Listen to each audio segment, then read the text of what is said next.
Simon & Schuster Audio presents The Lion's Mouth by Anne Holt. Read by Rosalyn Landor.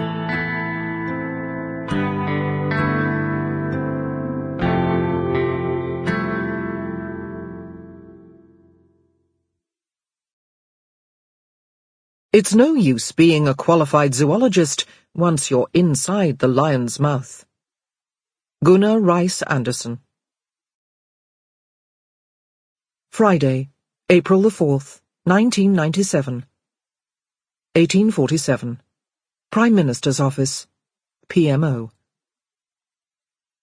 She wore a blue suit, the woman who sat doing nothing outside the Prime Minister's office. She just sat there, with a mounting sense of disquiet, staring alternately at the double doors and her own telephone.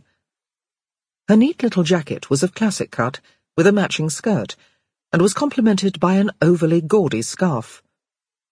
Although it was close to the end of a long workday, not a single hair was out of place in her elegant, if somewhat dated coiffure.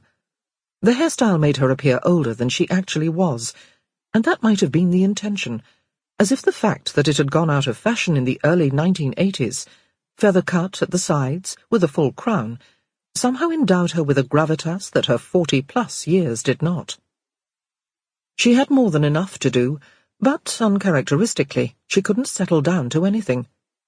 For some considerable time, she just sat there. Only her fingers betrayed her steadily rising sense that something was terribly wrong.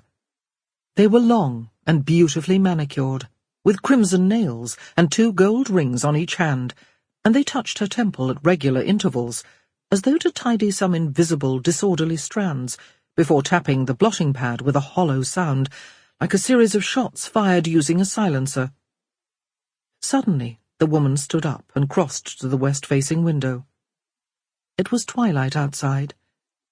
April promised to be just as capricious as Bjørnstjerne Bjørnson, author of the Norwegian national anthem, had once described it many years earlier.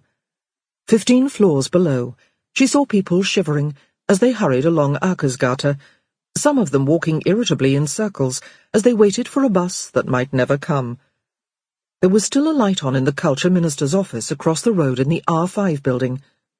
Despite the distance, the woman in the blue suit could see the secretary walking from the anteroom to her boss with a sheaf of papers.